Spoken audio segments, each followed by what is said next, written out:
வாங்க மக்களே, எல்லாரும் எப்படி இருக்கீங்க? இன்னைக்கு ஒரு வேற லெவல் கதையோட வந்திருக்கேன். நம்ப முடியுமான்னு பாருங்க. ஒரு யானை ஆமை செஞ்ச எர்த் டோம்ல 2 பேரு நேருக்கு நேர் நிக்கிறாங்க. யார் யாருன்னு பார்த்தா நம்ம ஹீரோ ஜியூவும் அந்த டோம் செஞ்ச டைம் எலிஃபென்ட் டர்ட்டிலும் தான். சும்மா சொல்லக்கூடாது, இந்த எலிஃபென்ட் டர்ட்டில் ஃபாஷ் ஆர்டர்லயே டாப்ல இருக்கிற பீஸ்ட். ஜியூக்கு நல்லாவே தெரியும் இதோட பவர் என்னன்னு. அங்க பாருங்க, நம்ம ஹனிஃபட் பேட்ஜர் வேற செமத்தியா அடி வாங்கி ஜியூவோட சென்டிஃபீட் மாதிரி வேர்ல மாட்டிக்கிட்டு பயத்துல நடுங்கிட்டு இருக்கு. அந்த நேரம் ஹனிபாட் பேட்ஜர் மனசுக்குள்ள என்ன நினைக்குது தெரியுமா? சே, என் முட்டாள்தனத்துக்காக ஜியூ கண்டிப்பா திட்டுவான், இல்லனா கொன்னுடுவான்.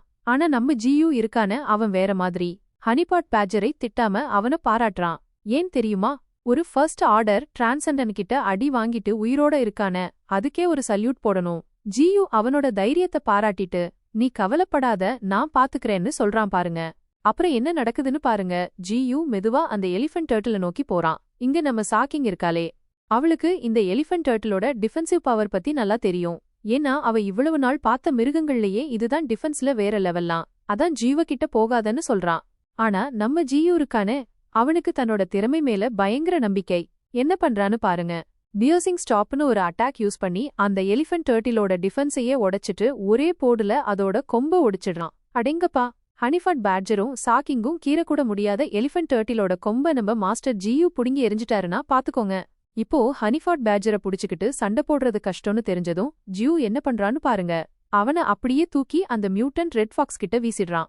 நீ இவனை பாத்துக்கோன்னு சொல்லிட்டு திரும்ப எலிஃபென்ட் டர்ட்டிலுக்கு ரெடி ஆகுறான். அப்போ அந்த எலிஃபென்ட் டர்ட்டில் சும்மா விடுமா? தன்னோட எர்த் எலிமெண்ட் பவரை யூஸ் பண்ணி தரையில கால வச்சு ஒரே மிதி. அவ்வளவுதான், ஆயிரக்கணக்கான எர்த் ஸ்பைக்ஸ் ஜியூவை நோக்கி பாயுது. ஆனா நம்ம ஜியூவும் சும்மா இல்ல. தன்னோட லெவல் 2 ரூட்ட வச்சு ஒரே வெட்டு. அவ்ளோ ஸ்பைக்ஸையும் அப்படியே வெட்டி சாச்சிடுறான், வெண்ணெய் வெட்டுற மாதிரி.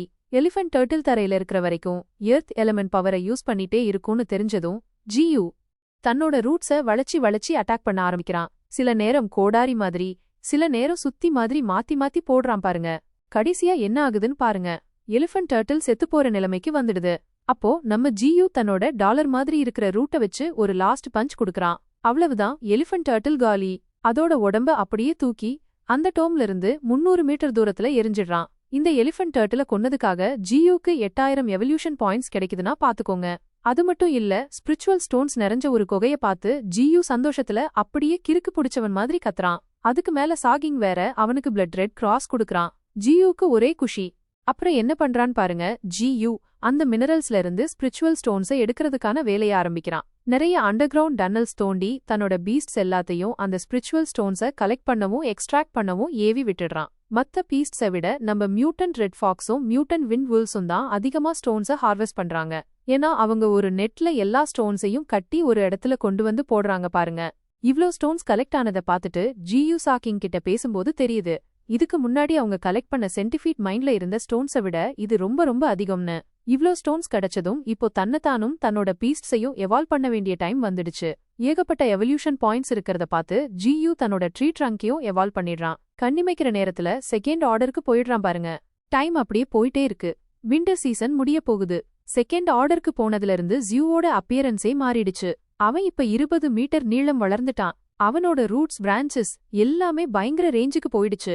இப்போ அவன் வலச போற பறவைகளையும் அனிமல்ஸையும் தன்னோட ரூட்ஸ் பிரான்ச்ச வச்சே ஹேண்ட் பண்ண ஆரம்பிச்சிட்டான். சுத்தி இருக்கிற ஏரியாவுல அவனோட ஆதிக்கம் வேற லெவல்ல இருக்கு. ஒரு நாள் ஜியூ தன்னோட ஸ்கில்ஸ செக் பண்ண ஸ்டேட்டஸ் விண்டோவை ஓபன் பண்ணி பாக்குறான் பாருங்க.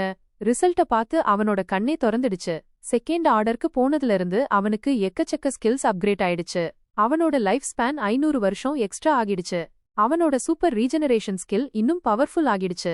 இப்போ ரீஜெனரேஷன் ஸ்கில் அவ்ளோ பவர்ஃபுல்லா இருக்குன்னா ஜியூ மொத்தமா டெஸ்ட்ராய் ஆனாலும் அவனோட சின்ன ரூட்ல இருந்து கூட அவன் திரும்ப வந்துடுவான். அவனோட ரூட்ஸ் பூமிக்கு அடியில பல கிலோமீட்டர் தூரம் வரைக்கும் பரவி இருக்கு. அதனால அந்த ரூட்ஸ் எல்லாம் மொத்தமா டெஸ்ட்ராய் ஆகாத வரைக்கும் ஜூவ கொல்றது ஒரு வகையில இம்பாசிபிள். அது மட்டும் இல்ல, எலிஃபென்ட் டர்ட்டில கொன்னதுல அவனுக்கு எர்த் எலிமெண்ட் ஸ்கில் வேற கிடைச்சிருக்கு. இத வச்சு அவன் 1 கிலோமீட்டர் ரேடியஸ்ல பூமிய அவனோட கண்ட்ரோல்ல வச்சுக்க முடியும். இப்போ சூப்பர் ரீஜெனரேஷன் ஸ்கில்லும் எர்த் எலிமெண்ட்டும் சேர்ந்ததுனால ஜியூ வேற லெவல்ல பவர்ஃபுல் ஆகிட்டான். தென் மாஸ்டர் இவ்ளோ ஸ்ட்ராங் ஆனத பார்த்து சாக்கிங் பயங்கர சந்தோஷத்துல இருக்கா. அவளோட ஸ்பிரிச்சுவல் வேல்யூவை செக் பண்ணி பாக்குறா பாருங்க. ரிசல்ட்ட பார்த்து அவளே ஷாக் ஆகிடுறா. ஏன்னா அவளோட மாஸ்டரோட ஸ்பிரிச்சுவல் வேல்யூ இப்போ 2 லட்சம்ல இருந்து 3 லட்சம் வரைக்கும் போயிடுச்சு. இப்போ சில்வர் சென்டிஃபீட்லாம் ஜியூவுக்கு முன்னாடி தூசி மாதிரி. ஜியூ தன்னை மட்டும் இல்லாம தன்னோட ஃபீஸ்ட்ஸையும் எவால்வ் பண்ணணும்னு நினைக்கிறான். இப்போ அவன்கிட்ட பிளட் கிராஸ் வேற இருக்கு. அது எசன்ஸ் ஆஃப் லைஃபை விட ரொம்ப ஸ்ட்ராங்கானது. அதனால அவன் அத பைசனுக்கு குடுத்துடுறான். அந்த பிளட் கிராஸ சாப்பிட்டதும் பைசன் டைரக்டா லெவல் 9க்கு போயிடுது பாருங்க. இத பார்த்து ஜியூவோட வாய் அப்படியே திறந்துடுச்சு. அதே நேரம் லெவல் 9க்கு போனதும் அந்த மியூட்டன்ட் பைசன் பேச ஆரம்பிச்சிடுச்சு. அதுக்கு கம்யூனிகேட்டிங் ஸ்கில் வந்துடுச்சு, கான்ஷியஸ்னஸ் வந்துடுச்சு. அது ஜூவ பிரைஸ் பண்ண ஆரம்பிச்சிடுச்சு. பிரே கார்டுன்னு சொல்லி ஜூவ கூப்பிட்டு பிரைஸ் பண்ணும்போது ஜியூ பயங்கர சந்தோஷத்துல இருக்கான். அவன அப்படியே தூக்கி போட்டு உலுக்குறான் பாருங்க சந்தோஷத்துல. ஒருவேளை மியூட்டன் பைசனால லெவல் 9ல பேசவும் புரிஞ்சுக்கவும் முடிஞ்சா மத்த பீஸ்ட் சாலையும் லெவல் 9ல கம்யூனிகேட் பண்ண முடியும்னு ஜியூ யோசிக்கிறான். அவனோட ஒவ்வொரு பீஸ்டும் பேசவும் கம்யூனிகேட் பண்ணவும் கூடிய ஸ்பிரிச்சுவல் கான்ஷியஸ்னஸோட இருக்கிற எதிர்காலத்தை நினைச்சு பாக்குறான் பாருங்க. ஜியூ இன்னும் எவால்வ் ஆகவும் ஸ்ட்ராங்கராகவும் தன்னோட வீஸ்ட்ஸ ஸ்ட்ராங்கராக்கவும் அந்த ஸ்பிரிச்சுவல் கேவ்ல மைனிங் வேலையை இன்னும் அதிகப்படுத்துறான். ஒவ்வொரு பீஸ்டும் அவங்கவங்க வேலையை பார்த்துட்டு ஸ்பிரிச்சுவல் ஸ்டோன்ஸ கலெக்ட் பண்ணிட்டு இருக்காங்க. நம்ம ஹனிபாட் பேட்ஜரை மட்டும் விட்டுட்டு அவன் எப்பவும் போல தூங்கி வழிஞ்சிட்டு சோம்பேறியா இருக்கான் பாருங்க. அதுக்காக ஜியூ கிட்ட அடி வேற வாங்குறான். மத்த பக்கம் நம்ம சாக்கிங் இருக்காளே, அவ பெர்ஃபெக்ட் ஹார்மனிக்கு வந்துட்டா. தன்னோட பாடிய வச்சு, அதாவது சாக்கிங்கோட பாடிய வச்சு ஃபயர் எலமெண்ட்ஸ கண்ட்ரோல் பண்ண முடியுது அவளுக்கு. இப்படி ஒரு நாள் பேராசிரியர் அவளுக்கு ஒரு ஸ்பெசிமென் காட்டுறாரு. அந்த ஸ்பெசிமென் மனுஷனும் ஓநாயும் சேர்ந்த ஒரு கலப்பினம், ஒரு வேர் வுல்ஃப். லேப்ல ஆயிரக்கணக்கான எக்ஸ்பெரிமெண்ட் பண்ணியும் எல்லாம் ஃபெயில் ஆயிட்டே இருந்துச்சு. ஏன்னா ஜீன்ஸ்ல பேலன்ஸ் இல்லையா. அந்த ஹைபிரிட் வுல்ஃப் உயிரோட வரணும்னா ஜீன் பேலன்ஸை மெயின்டைன் பண்ண ஒரு சூப்பர் ரீஜெனரேஷன் ஸ்கில் இருக்கிற ஜீவன் வேணுமா அந்த ப்ரொஃபஸருக்கு. அதனால ப்ரொஃபஸர் நிவ் வாலண்டியர் பண்ற மனுஷங்க மேல எக்ஸ்பெரிமெண்ட் பண்ண போறாராம். அவங்களோட தியாகம் தான் இனி ஹியூமன்ஸோட ஃபியூச்சரா. சீக்கிரமே ஒரு புது ஜெனரேஷன் ரெடியாக போகுதாம். அந்த ஜெனரேஷன்ல ஹியூமன்ஸ் தான் சுப்பீரியரா இருப்பாங்களாம், சாகாவரம் பெற்றிருப்பாங்களாம், மொத்த பூமியையும் ரூல் பண்ணுவாங்களாம். என்ன மக்களே, கதை எப்படி இருக்கு? அடுத்த எபிசோட்ல என்ன நடக்கும்னு பார்க்கலாம். மறக்காம லைக் பண்ணுங்க, ஷேர் பண்ணுங்க, சப்ஸ்கிரைப் பண்ணுங்க. பாய்.